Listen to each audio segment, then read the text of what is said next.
Thank you so much for having me. I am presenting today on cancer rehabilitation, harnessing the power of everyday activity. And my name is Allie, and I have my master's and a doctorate in occupational therapy from the University of Southern California. I have no financial disclosures to make. Today during the presentation, I hope to describe the role and the scope of occupational therapy as part of the multidisciplinary team in support of cancer care, highlight a little bit of the guiding frameworks and current research supporting rehabilitation and the role of OT in cancer care, and examine common symptoms of cancer and the side effects of treatment and the associated OT interventions spanning the continuum of care from inpatient to outpatient to survivorship. So I'll start by just defining OT because not all of the patients and families really know what our profession is all about. So here's a quote from the American Occupational Therapy Association defining our profession. OT is the profession that helps people across the lifespan do the things they want to do and need to do through the therapeutic use of daily activities or occupations. We promote health for people of all ages and enable them to engage in activities that they want to do or need to do, promoting health and preventing injury, illness, or disability.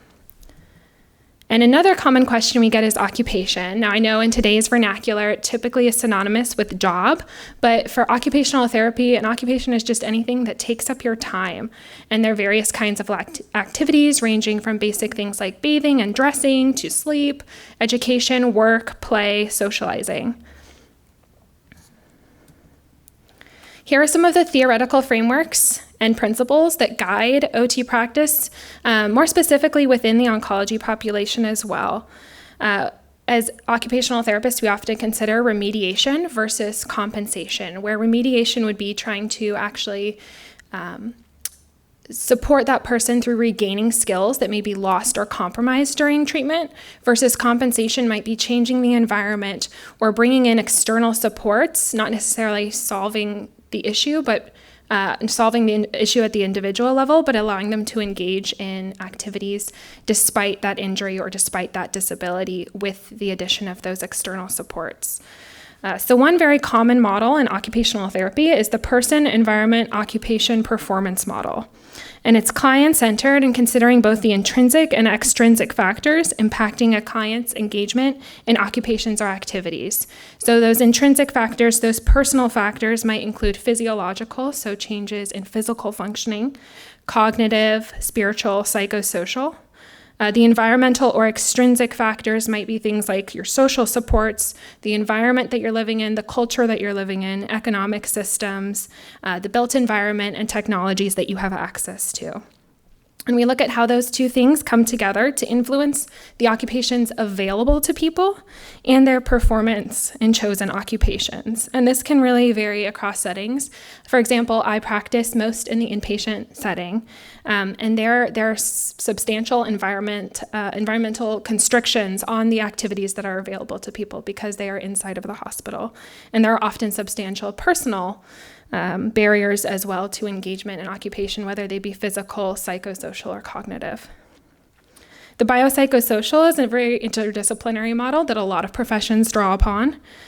And it looks at the interconnection between biology, psychology, and the social factors involved in the development and progression of human disease, knowing that it's not just one of those systems at play, it's often multiple coming together. And then finally, biomechanical frame of reference. So this is a remedial approach that really focuses on impairments impacting engagement.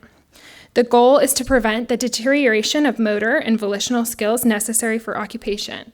And those would be more things we might think of more commonly with rehab, such as strength, range of motion, decreased endurance if someone has swelling, looking at those things and trying to ameliorate those changes so that people can re-engage. So if someone has really low endurance or their strength in their arms is not what it used to be and they don't have the endurance to cook a meal anymore without taking significant breaks, might be looking at how can we build up someone's endurance so that they can prepare a meal for their family.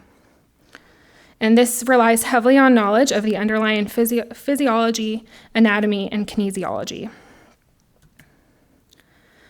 So we always work as part of a multidisciplinary team, no matter the setting that we practice in. Our founders were actually a psychiatrist, teacher, social worker, and 2 architects who believed that the use of activities had the potential to improve healing practice. And so from the very beginning, we were a multidisciplinary profession. And today I continue to work with many people: doctors, nurses, dietitians, nursing assistants, family members, case managers, and social workers, all in support of the patient. Just want to highlight the gap in cancer rehabilitation as part of the supportive cancer care. Only 10% of cancer treatment centers nationwide have easily accessible information about rehabilitation. And these statistics are as of 2017. However, up to 90% of survivors of cancer will have 1 or more adverse treatment side effects at 6 months, and almost 2/3 will have persistent deficits after 6 years. And these can include things like pain, fatigue, limitations in strength, anxiety, depression, etc. So clearly there is a gap between the information that patients and their families are receiving and the needs of those patients and their families. And so that's something that we hope to help solve. Specifically, our role in oncology is to facilitate and enable an individual patient to achieve maximum functional performance, both physically and psychologically, in everyday living skills regardless of his or her life expectancy. And we can address the symptoms of the cancer itself and also the side effects of treatment, with our goal always being improving participation in meaningful activities and quality of life. And up here I read The Emperor of All Maladies by Siddhartha Mukherjee and thought this quote was really powerful. Cancer shares the quality of annihilation. It negates the possibility of life outside and beyond itself. It subsumes all living.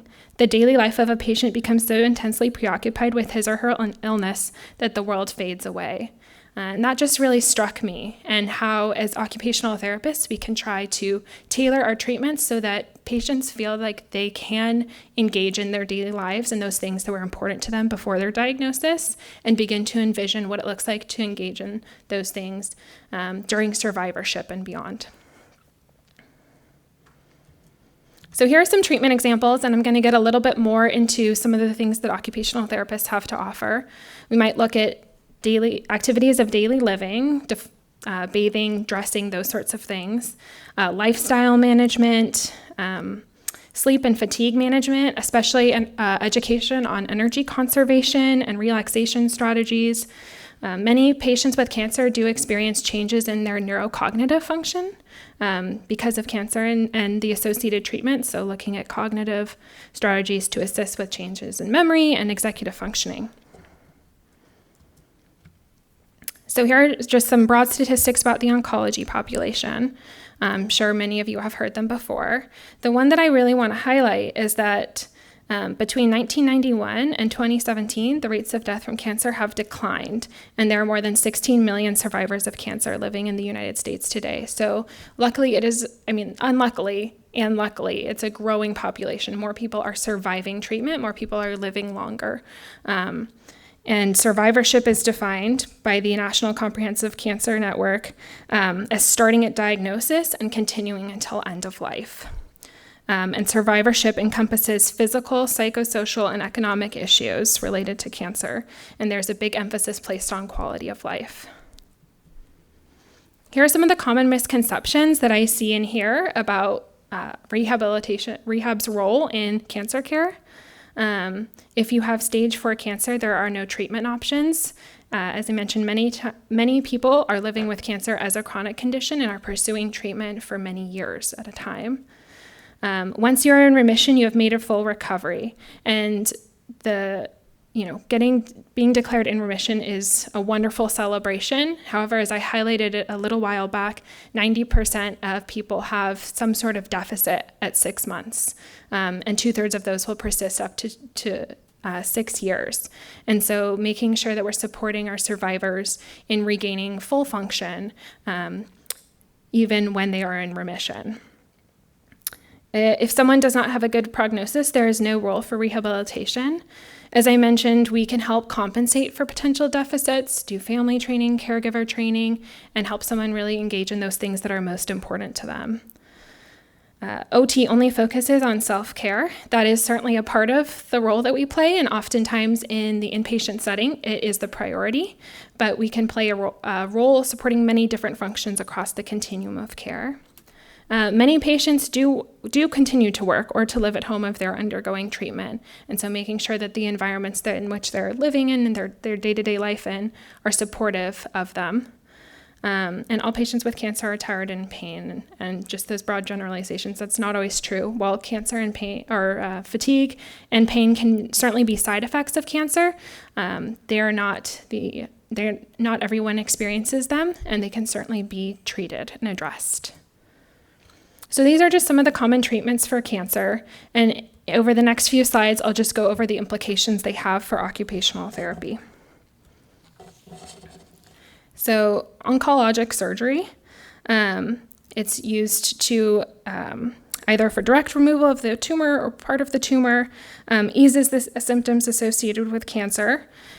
Typically, OT services following surgery will be provided in the inpatient setting because many patients who have surgery are admitted, although there are some surgeries that can be done in day centers, ambulatory surgical centers, and do not require an overnight stay. Common side effects might include pain, nausea and vomiting, scars and wound healing, and decreased activity levels just by the very nature of being in the inpatient setting and recovering from surgery. So implications for OT might be considering early mobilization, maybe post-op day 1 right after surgery. If there are any post-surgical precautions and recommendations from the doctors, what are those, helping communicate them to the patient, and also communicating how do you integrate those into your day-to-day life. So for example, patients who undergo surgery for breast cancer might have limitations in the range of motion of their arms, and what does that mean for dressing? What does that mean for cooking, childcare, work? And how can we help patients problem solve, re-engaging in daily life with those precautions? Looking at non-pharmacologic methods of pain control, fatigue, patient and caregiver education, prescription of any adaptive equipment or connection to resources they might need to receive those adaptive items, discussing the home environment. I try to do my best to set up the hospital room as close as possible to someone's home environment. So if their head of bed doesn't elevate, I don't elevate the head of their hospital bed so that they can really practice what does it mean for me to get in and out of my bed at home. Potential for lymphedema or edema management right after surgery. Chemotherapy. Patients may be receiving chemotherapy treatments inpatient or outpatient. Common side effects, of course, include fatigue, nausea and vomiting, and changes in appetite, sensory changes such as pain or peripheral neuropathy, physical and cognitive changes, memory impairments, hair loss, fatigue, changes in sexual health and functioning. So again, just really being aware of what the symptoms, precautions, and side effects of the treatments are, awareness of the timing of chemotherapy, when are they receiving it, for how long, and energy cycles, because many patients do feel fatigued during that week right after chemotherapy, but it varies, of course, per treatment and by person. Assessing and treating any changes in physical, psychosocial, and cognitive function, helping manage fatigue, body image, and sexuality concerns, home environment and community mobility, especially if patients are going to outpatient chemotherapy. Do they have reliable transportation? Can they drive themselves safely? All of that. Radiation, once again, can be inpatient or outpatient. Common side effects include fatigue that tends to be more cumulative the more over time. So chemotherapy fatigue tends to come in cycles. Radiation, it tends to be cumulative. Skin changes at the site of radiation, thickening, pain, blistering. Depending on where radiation is, people might have changes in appetite or their ability to eat, lymphedema, and swelling. So skincare and kind of those self-care principles, addressing those, making sure patients feel comfortable and confident carrying out their activities of daily living. Many people have a range of motion impairments due to tightness in the skin, those skin changes, and changes in the radiated structure. So assessing range of motion and strength and making sure that patients are able to safely progress that. fatigue and pain management, coping, daily routines, community mobility. This one is a big one because sometimes patients are receiving radiation every single day, and so they have to come in for an appointment every day. And what does that look like in terms of their daily routine, their ability to go to work, their ability to be a parent or serve in these other really important life roles? And then lymphedema and edema management. So immunotherapy, there are more and more treatments harnessing the power of our immune system.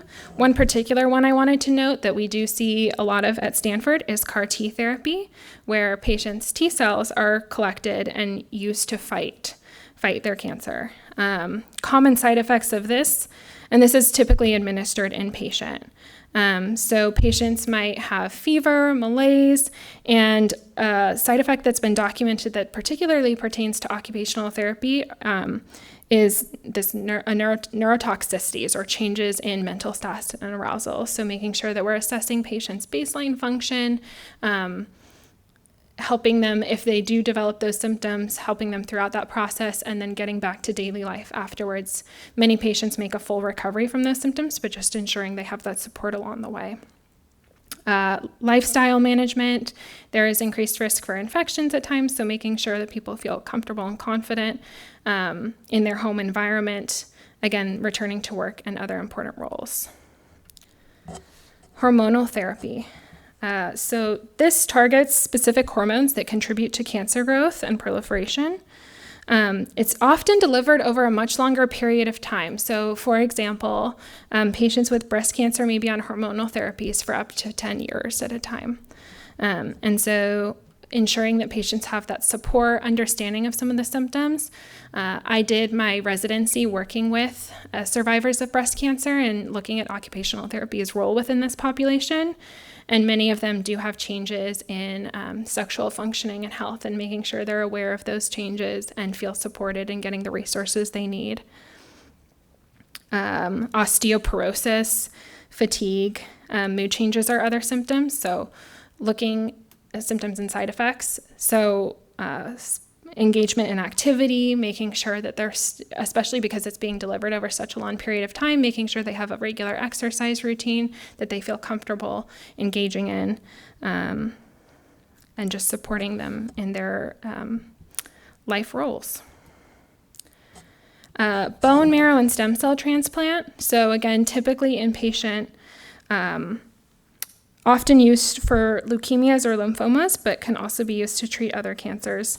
And it helps your body recover the ability to produce stem cells after aggressive treatments, or may work directly against the cancer. And it can be autogenic from the person, so the cells are from that person, or allogenic, the cells come from a donor. And depending on which type of treatment you're receiving, you may be in the hospital for week to 5 weeks. Monitoring for side effects and recovery of that immune system function. So looking at that extended hospitalization period and how can we help people establish daily routines in the hospital, maintain their activity despite the symptoms that they're feeling and the side effects of treatment. Many patients do go through a period of time where they really do not feel good, and during that time it is important to let the body rest and recover, but then making sure that they feel comfortable getting back to activity afterwards and they're not becoming too weak while they're in the hospital. Engagement and I keep coming back to this, but the research really shows that being diagnosed with cancer can have a profound impact on your engagement and life roles. So how does someone carry on being a husband or a mother while they're in the hospital, and how can we help them engage in activities that allow them to feel like they're leaning into that role? Again, understanding the precautions and assisting with management of side effects of treatment, coping with hospitalization, all of that. So I have begun to touch on this briefly, but I wanted to go a little bit more in depth where occupational therapy fits in across this broad continuum of care. Most of my experience is in the hospital, but I have had some experience with outpatient treatments and with pre-surgical consultation, and then working with long-term recovery and survivorship in outpatient clinics as well. So no matter where we meet a patient, the OT process or evaluation is going to look similar. The evaluation is always patient-centered and top-down, basically meaning we start with people's goals and then we look at what we need to work on in order to support those goals. We collect information about a patient's prior level of function and their occupational history. This just provides an understanding of the client's experiences, patterns of daily living, interests, values, and needs, the client's reasons for seeking services, their strengths and concerns in relation to performing occupations and daily life activities, areas of potential occupational disruption, supports and barriers, and priorities are identified. We evaluate their current occupational performance, so what activities make up their day, what environment are they currently in, what are their performance patterns, what adaptations or supports are they already using, if any, who do they live with, what are their goals to get back to. We then look at the client factors and skills, so that's more of the strength, range of motion, just ability to engage in those things. We set long-term and short-term goals, and then determining the intervention approaches best fitted to that client, best suited to that client, and the frequency necessary to meet goals. And treatment. So treatment can be top-down or bottom-up. And by this, I mean we could be addressing clients' goals through engagement in an activity in its entirety. Or, so say someone's goal is to cook, and that's not possible in the hospital, but you need to be able to stand for 10 minutes to cook. So it could be bottom up in that we're just addressing someone's ability to tolerate standing up for 10 minutes at a time. They address impairments in client factors and performance patterns. So it may look at physical, mental, emotional, or spiritual health. It could, again, as I was saying, include engagement in an occupation or components of an occupation or activities designed to enhance someone's ability to engage. So it could be exercises. It could, be working with a TheraBand in order to increase someone's arm strength. And for some people, exercise might be a really important thing to them. I know for me, I really like exercise, and so that would actually be an occupational goal for me, is to engage in exercise. Try to be really collaborative with the patient and their care partners and their care team, and revisit their goals and modify them as appropriate. So pre-surgical or pre-treatment. These are just a couple definitions of prehabilitation. Basically, they're healthcare services designed to assist people in acquiring, improving, or maintaining or compensating for skills, function, or performance necessary for participation in occupation and daily life activities. And I just look at this as resilience. How can we help our clients before their treatment increase their resilience to withstand the side effects of that treatment?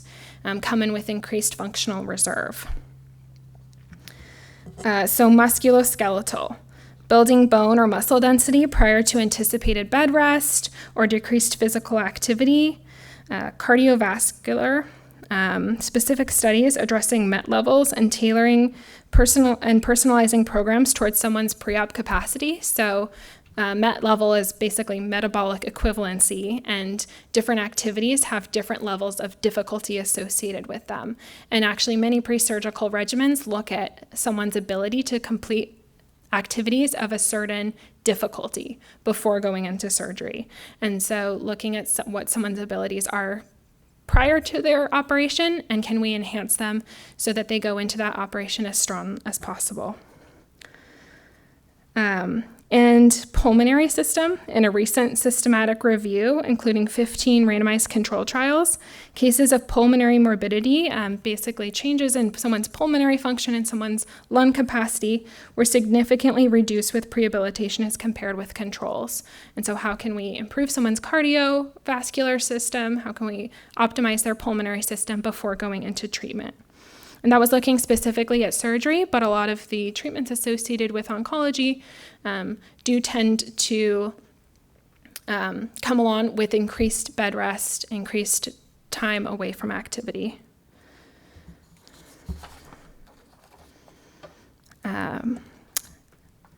And then also anxiety, depression, and psychosocial needs. So coping with those treatments, coping with changes in environment and function. Another study demonstrated that prehabilitation prior to cardiovascular surgery assisted with physical functioning and depressive symptoms.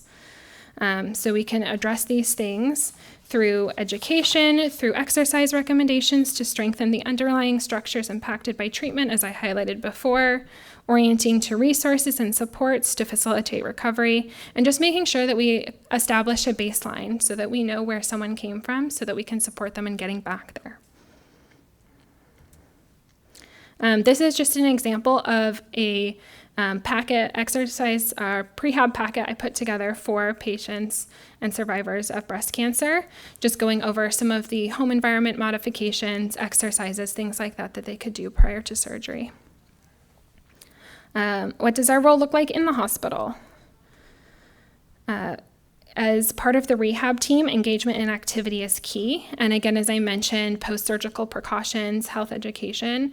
And really, I think our role is more in helping patients integrate the education they're receiving from their care team, from their nurses, from their doctors into their daily activities. Early mobilization after surgery. So many years ago, historically in the early 1900s, bed rest was the main treatment for many medical conditions. However, as we know today, there are widespread consequences for inactivity. Muscle strength can decline by 1 to 1.5% each day with strict bed rest, and this is especially in our fast twitch muscle fibers. Bone density. So the density of a bone is directly proportional to the stress placed upon the bone. And when you're not up and moving, there's no stress being put on our bones or very minimal physical load. So lack of stress on a bone can result in bone reabsorption. And about 1% of bone density is lost in the vertebral column per week of immobility. And 6 to 40% of bone density is lost after bed rest of 4 to 6 weeks. And as bone demineralizes, there are symptoms that come along with that. So this is all just to say that getting up and getting moving during hospitalization and after treatment is really important. Cardiac deconditioning is also common. So increased bed rest has been associated with increasing resting heart rate of about 10 beats per minute for every 3 to 4 weeks of bed rest, and decreased stroke volume, basically decreased output of the heart, decreased output of blood from the heart. And then common concern in the inpatient setting is orthostatic hypotension, which is basically just a drop in blood pressure when you're standing up, and people feel dizzy or lightheaded with that. And that can develop within 3 to 4 days of less activity. Something I also wanted to highlight that is a hot topic in the inpatient setting is steroid myopathy. And many survivors of cancer are treated with corticosteroids, and with good reason. It can help decrease inflammation.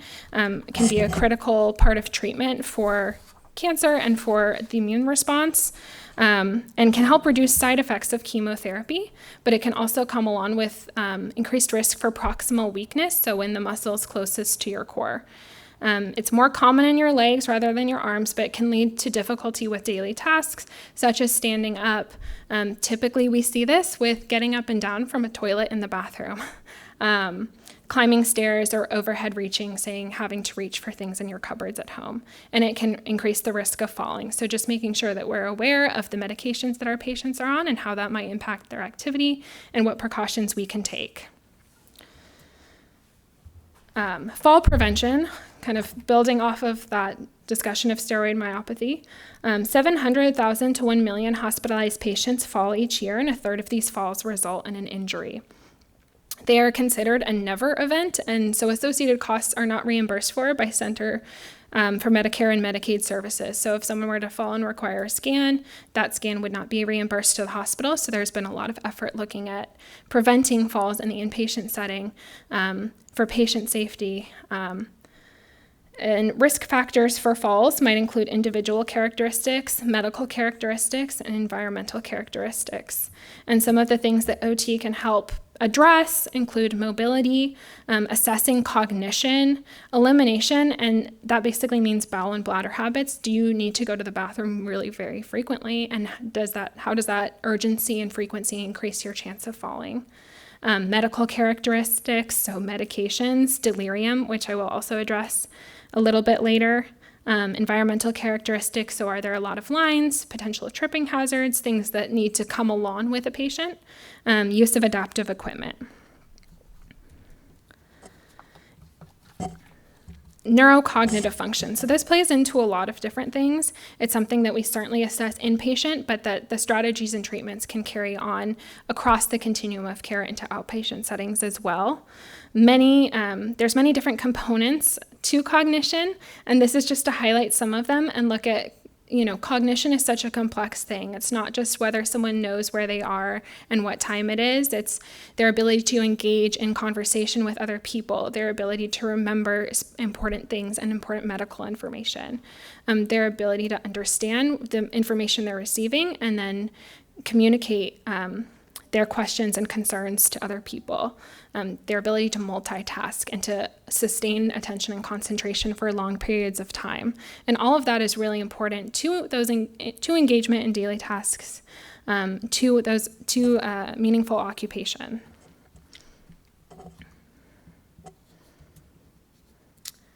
So cancer-related cognitive impairment, cancer and treatments for cancer are associated with cognitive impairments in the literature, and there aren't too many specific reasons or specific causes identified, but typically treatment can be accompanied by difficulties with memory and attention span. And this might be for higher level things, just forgetting where you put something, or difficulty managing appointments, events, those sorts of things, but they really do impact patients' daily lives and can be experienced by up to 75% of patients at some point during their treatment. It usually does resolve within 6 to 9 months, and it is not at all related to dementia or to future cognitive decline. Interventions might include lifestyle management and psychosocial education, or cognitive strategies to assist with daily function. Specifically, strategies we can recommend to patients might include modifying their home environment to make tasks as simple as possible, making sure that they are writing things down, that they have an agenda, that there isn't such a cognitive load on them trying to remember everything themselves, that they have a second learner present for really important discussions.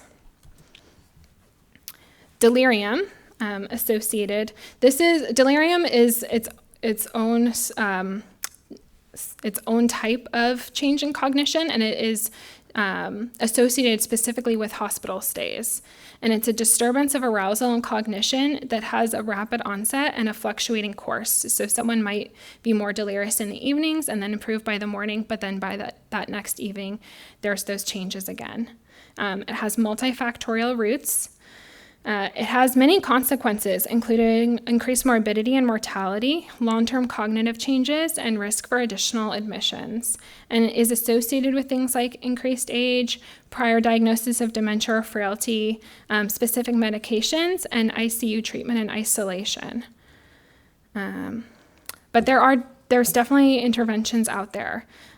One study showed that engaging patients' family members and showing them pictures, bringing in objects from the home environment safely, talking to them about their daily life, talking to them about topics of interest reduced delirium by 50%. So just making sure that patients, even though while they're in the hospital, have access to those resources that remind them of what their life is like outside of the hospital. Early mobility studies with engagement in physical therapy and occupational therapy, even in the ICU where patients are critically ill, have been linked to a decreased length of time with delirium. So even if patients develop delirium, it's of less duration and less severity. Simply providing patients with earplugs to encourage sleep has helped with delirium.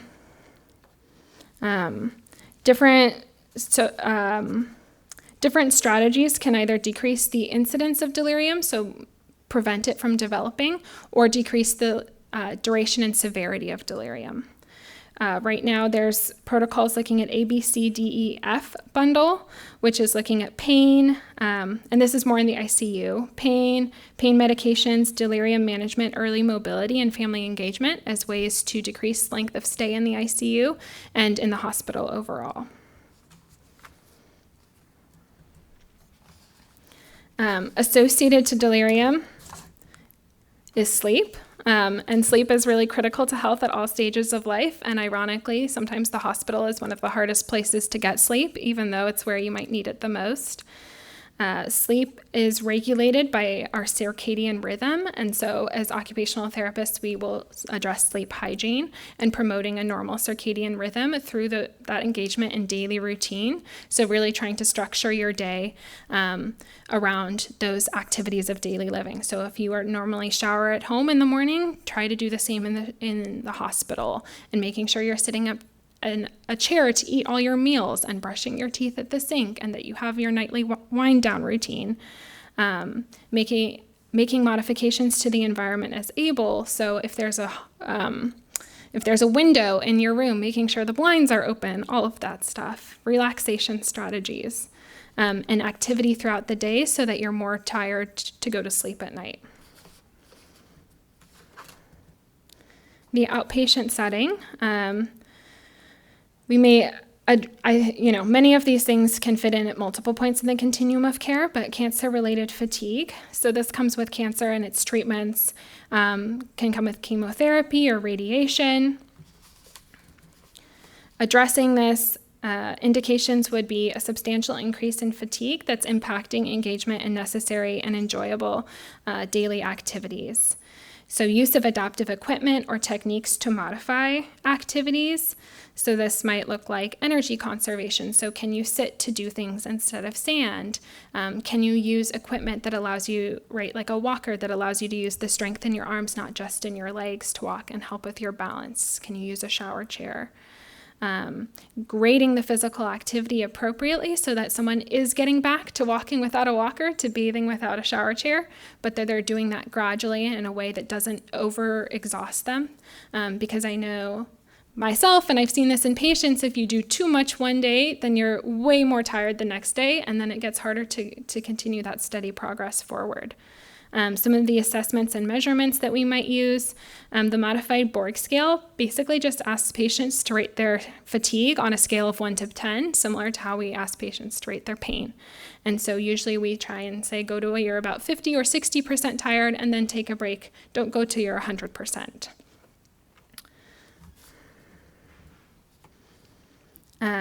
Again, as I was mentioning, it is important to choose the right activity for yourself, particularly if you have pain or other symptoms, and to support yourself as you engage in activity. So practicing proper body mechanics, beginning low and slow and gradually increasing the intensity, not going all out on day one, making sure to warm up and cool down and stretch. And these are things we try and promote inpatient as well, but certainly can carry over into outpatient as people can continue their recovery. Cancer-related pain. So pain may be related to cancer itself or related to treatments for cancer. There's a couple different types of pain we see commonly. So nociceptive pain, which is localized, constant aching, throbbing, and time-limited. So when tissue damage heals, the pain typically resolves, and this is more common with, say, a surgery. But patients may also have neuropathic pain, which is more burning, shooting, or electric, and caused by damage to nerves, which are now sending incorrect signals. And so the management for those looks a little bit different. We know that pain is linked to psychosocial coping, and that cancer-related pain is one of the largest contributors to emotional distress, but then also anxiety around pain can amplify pain, and pain catastrophizing can occur when people develop an exaggerated negative orientation towards actual or anticipated pain. And this is not to say that people do not have true pain, because they certainly do, but the ways in which people conceptualize their pain and cope with it can impact how that pain impacts their daily life. There's been more studies looking at pain interference, and that's looking less at what someone's pain severity is, but how much that pain is impacting their daily life. And so someone might have 8 out of 10 pain, but have very minimal pain interference because of the coping strategies they're using to engage in activity.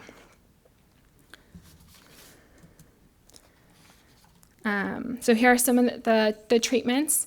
I wanted to highlight lifestyle redesign, which is the process of acquiring health-promoting habits and routines in daily life. And research has shown that this has a statistically significant impact on the quality of life, self-efficacy, and functional abilities of people living with chronic pain, although it has not been studied within the oncology population specifically. Self-management strategies, looking at activity, pacing, stress, and sleep management, and encouraging people to take a hard look at their daily routines and what could be contributing to their pain. What activities might be causing a pain spike or a pain crisis for them, and how can we modify together their activities in order to avoid that. There's a lot of assessments and measures out there looking at pain and pain interference in daily life. And here are some tools that patients and family and really anyone can use in order to begin to track their pain and begin to look at what activities might be associated with their pain. Sexual health. So sexuality is a core characteristic and formative factor for human beings. It is a state of mind representing our feelings about ourselves, how we relate to people of our own gender and those of the opposite gender, how we establish relationships, and how we express ourselves. It is basic to our sense of self. So as occupational therapists, I want to highlight we are not experts in sexuality, but if you got one thing from this presentation, we are experts in occupation, and we define sex as an activity of daily living. And we can serve as resources to facilitate engagement or re-engagement in valued activities. And many cancer treatments do impact sexual health, whether because of physiologic changes that occur with cancer and its treatment, or just anxiety that comes around changes in body image that come with cancer. I want to highlight the explicit model, which stands for permission, limited information, specific suggestions, and intensive therapy. And the explicit model just really highlights permission as something that you revisit at every stage. And so as occupational therapists, we can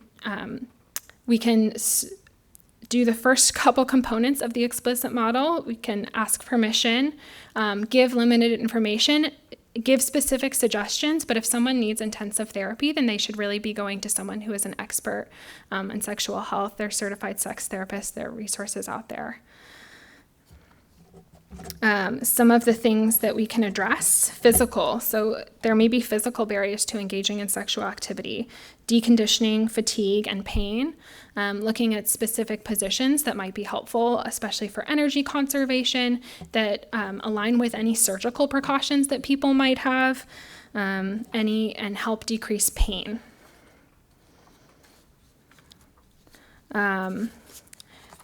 Discussion of different strategies to manage physiologic changes such as vaginal dryness, libido, tissue function. I also want to highlight that there are pelvic floor physical therapists out there who specialize in this topic as well.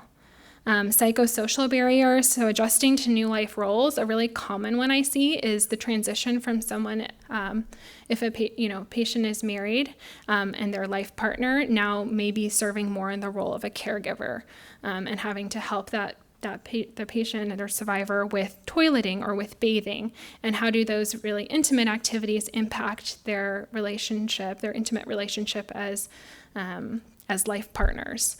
And so I had, patients say, well, before, right, when we bathed together, it was an intimate act, and now they're having to help me bathe myself. And that really changes the dynamic. And just making sure we're discussing that, addressing that with patients and with their caregivers, and just helping, open up that topic for more discussion. So facilitating role-playing, discussing communication, stress management, and relaxation techniques, and then also changes in body image. So cancer can certainly impact how someone looks, their physical anatomy, and so how can we help someone express themselves through clothing, makeup, etc. to live into, right? Sexuality isn't just relationships with others, it's the relationship with ourselves and how we feel about ourselves and how we express ourselves. Long-term recovery and survivorship. So returning to work. So cancer and treatment can create many barriers for continued employment. This might be because you're literally in the hospital for weeks at a time, or you just have really frequent treatments like radiation every day, chemotherapy, you're very fatigued, changes in energy levels, symptoms such as pain, fatigue, swelling. 50% of survivors of breast cancer have to change their employment status as a direct result of their diagnosis. And these changes in employment can result in financial toxicities and increased stress around finances. And 1/3 of survivors of breast cancer feel economic insecurity. So this is certainly an issue for many people. And I've had many patients who might be inpatient for a month to receive their induction chemotherapy, and they're wondering if they can go back to work afterwards. And what does that look like? Can they return at a modified schedule? What adaptations do they need to support them? So there are laws and regulations out there that specifically address work accommodations, as long as someone can perform the essential functions of their job, and the essential functions of a job depend according to that job description, then the company is required to support, right? If someone can perform the essential functions, they should be able to return to that work. But also just looking at planning for pacing activity, ergonomic training, and body mechanics, restorative pre- and post-work plans for self-care and leisure. So this might, right, as occupational therapists, we can help assess job requirements and client capabilities and their current performance with essential job functions, recommend reasonable accommodations to the employer and to the employee, and establish short-term and long-term goals for full return to work, and create tailored interventions to help clients achieve this goal. Some resources out there include the Job Accommodation Network, which lists accommodation ideas by disability and offers a free consulting service. The Equal Opportunity Employment Policy, which provides enforcement guidance on reasonable accommodations.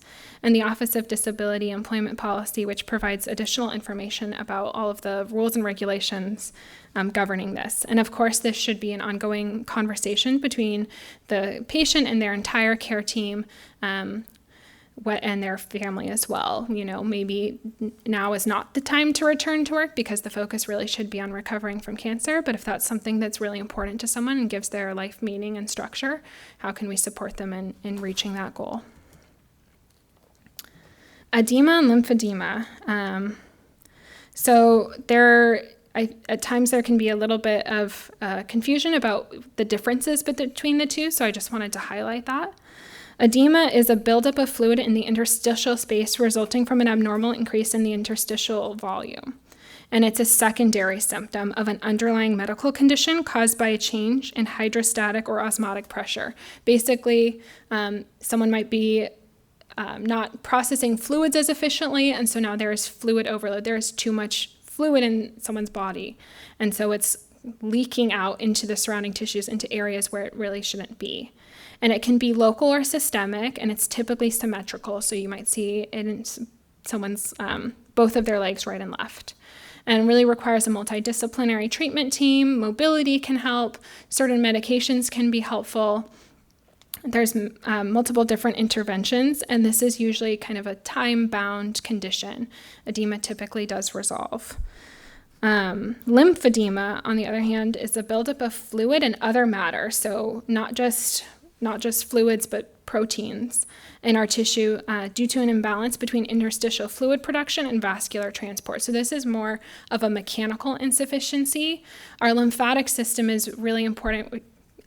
The garbage disposal of our body. It really filters the waste and makes sure that we get rid of it. But sometimes for whatever reason with cancer treatments, either because lymph nodes have been removed or because they've been made less efficient, there is that mechanical insufficiency. The lymphatic system just isn't able to keep up. And so we can develop lymphedema, which is a progressive and chronic condition. Typically asymmetrical and local. So you might just see it in the right arm or the left arm or the right leg or the left leg. And often requires a certified lymphedema therapist and complete decongestive therapy in order to manage the condition. So that might include manual lymphatic drainage, which is a special type of massage that can help to stimulate the lymphatic system and move the lymphatic fluid within our bodies. Skin care, because if lymphedema persists for too long, it can be associated with skin changes. Compression bandaging, which basically provides external compressive support that helps to pump, again, helping our lymphatic system pump that fluid. Remedial exercises. I often like to say that our muscles are the internal pumps of our system, and so when I contract my muscle, it is helping to move fluid within my body. And then self-care. So because lymphedema is a chronic condition, self-care is really important, and oftentimes people take over bandaging, people or their families take over helping with compression bandaging, helping with that skincare, so making sure they feel comfortable and confident doing that. Talked a bit about this. In the inpatient setting, typically the treatments we provide are diaphragmatic breathing, which actually does physiologically help to stimulate the lymphatic system. Deep breathing can help with that. Remedial exercises to help facilitate lymphatic flow, help facilitate fluid flow for edema as well. Making sure you're elevating the extremity that's swollen. Healthcare or self-care and health management and education. Some things that might be really important to assess and measure is the skin and quality of swelling. So how much swelling is there? Volumetric measurements and or circumferential measurements. And this is often something that can be done if there's concern for lymphedema or edema with treatment, can be done preoperatively or pre-treatment in order to establish a true baseline for someone. Assessment of range of motion and strength. If you're swollen, it becomes harder to move. You may not have your full range of motion, and also may feel like that part of your body is weaker. So getting those measurements. And there is the lymphedema life impact scale, which looks more holistically at how edema is impacting you and your life activities. So just as I went through everything, I just want to highlight that we do our best to really address the whole person. So someone might be living with a cognitive impairment and swelling, but it's all part of one person. And so making sure we're looking at them as a whole, their family, everything going on around them is really important. So I just wanted to go, try and contextualize this, go through a couple case studies with different patients with different diagnoses and what OT might offer each of them. So Maria is a 47-year-old female diagnosed with breast cancer. She has a positive lymph node. She's a mother of 3 children and currently works as a paralegal at a high-powered law firm. Outside of work, she enjoys paddleboarding and surfing, traveling, baking, and spending time with her family. So preoperatively, the plan for her may be typically to go in for mastectomy and potential lymph node dissection because she does have that positive lymph node. So pre-surgically, it might be important to get a baseline assessment of her strength and range and get circumferential measurements because she's at risk of developing lymphedema. Talk about home environment modifications and adaptations because she's likely to have pre-surgical precaution or post-surgical precautions impacting her ability to reach and to move in the ways that she was prior to surgery. So some things that I typically would recommend is making sure that things are kind of out at counter level, that there's nothing that you have to reach overhead to get, making sure that everything, you have meals prepared ahead of time, those sorts of things. And then pre-op exercises and activity recommendations. So what structures are likely to be impacted by surgery and how can our client strengthen those structures to the extent possible prior to undergoing surgery. Then in the hospital, probably a shorter length of stay. So just making sure to go over those post-op education or post-op precautions and integrating them into daily life. Mobilization, if she needs any medical equipment, maybe she's feeling really, really tired, and so a shower chair might be good for her. Or maybe she can't actually bathe the upper half of her body, and so a removable shower head would be important for her to go home. And then any non-pharmacologic pain control methods. Outpatient, looking at any loss of function, and once it's safe to begin to stretch and to move and to exercise, beginning to help guide that process.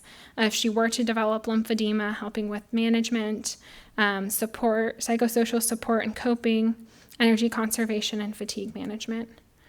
And then long-term returning to work, any modifications she might need if she does have long-term deficits after surgery, ergonomic evaluation, engagement in important life roles, sexual health and wellness, and continued coping. And then the second case study, 67-year-old man recently diagnosed with acute myeloid leukemia with prior medical history of hypertension and type 2 diabetes. Married to his wife of 43 years with 2 children and 3 grandchildren, and enjoys playing golf and thrift shopping, and his faith is very important to him, and he attends church every morning. So pre-treatment, before going into the hospital, typically patients with acute myeloid leukemia undergo chemotherapy and then potentially a stem cell transplant. So for him versus the survivor of breast cancer, he might be looking at a longer inpatient hospitalization. So again, looking at how can we strengthen his body in order to be resilient to the treatments and the associated side effects. Chronic disease self-management, so if he has prior medical history of hypertension and diabetes, how can we help with managing those? Coping with the extended hospitalization and maintenance of daily routines and functions. So if he went to church every morning and that was something that's really important to him, how can he still engage his faith every day in the hospital, even though he can't physically go to church? Energy conservation, education, durable medical equipment as needed, and goal setting, especially if someone's going to be in the hospital for a long time. Sometimes I will literally write them a daily schedule, and we'll do that together and just set goals for each day. So what are the things you're going to do to support your health each day while you're here? Outpatient, looking at any loss of function and addressing underlying deficits, managing any changes in neurocognition. Again, as we discussed, that can be associated with treatment, sexual health and wellness. Again, return to work or return to important activities, making sure that he has the energy to go to church. And if he wants to get back to playing golf, can he do that? Can he do a full 18 hole, I'm not a golfer, but I think it's 18, or is it, does he start with 9? What does that look like? And continuing coping. So accessing OT services, inpatient, and order for OT services is typically placed by a physician or advanced practice provider, and we do need an order in order to see a patient. No insurance authorization is needed, and there is no cap on inpatient OT services.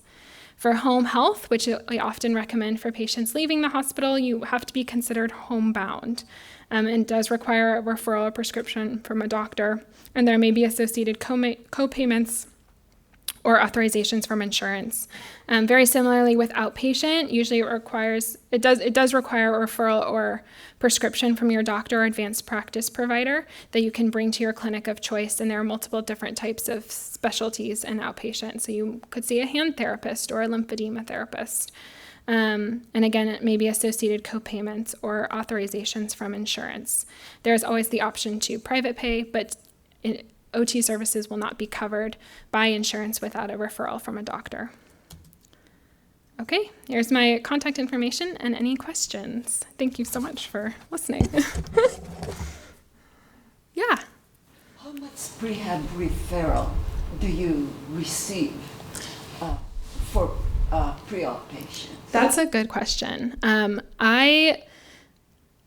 I was part of a multidisciplinary team, and this was so I haven't seen any patients pre-op at Stanford. At my previous hospital, there was a multidisciplinary pre-op team that I was part of, and so it actually wasn't billable to an insurance, so the model wasn't the most sustainable. Unfortunately, many services tend to be governed by what gets reimbursed for, but I would see. It was one day in clinic and anywhere from 3 to 6 patients that day, just going over the education. And we've seen that model continue and continue to grow. And I think that as there's this push for more bundled payments, looking at kind of that cover the whole continuum of care, what services can be brought in preoperatively. And I think there's a lot of room for growth for rehab within the preoperative space. So did that answer your question? So physicians are not really educated to... I just don't think it's not a very common practice. And for a long time, it wasn't really paid for. There weren't those payment models out there to cover it. But I hope that with additional education, that rehab's role, both physical therapy, occupational therapy, speech therapy, can continue to grow in the pre-op or prehab space. Yeah. Any other questions? If not, then, oh yeah. What exercises would you recommend that's the best to help increase bone density? So the question is, what exercises are best to help increase bone density? And I would say every case is individual when you're prescribing exercise. Typically loading exercises, so things where you're jumping, right, or putting more of a load onto your bones are important. However, if you do have any medical conditions that might make that potentially not a good idea for you, then you should seek individual guidance. But it is typically exercises that place more stress or more load on the bones help build bone density. So, yeah. Any other questions? And then I just have my references. So, there we go. Thank you.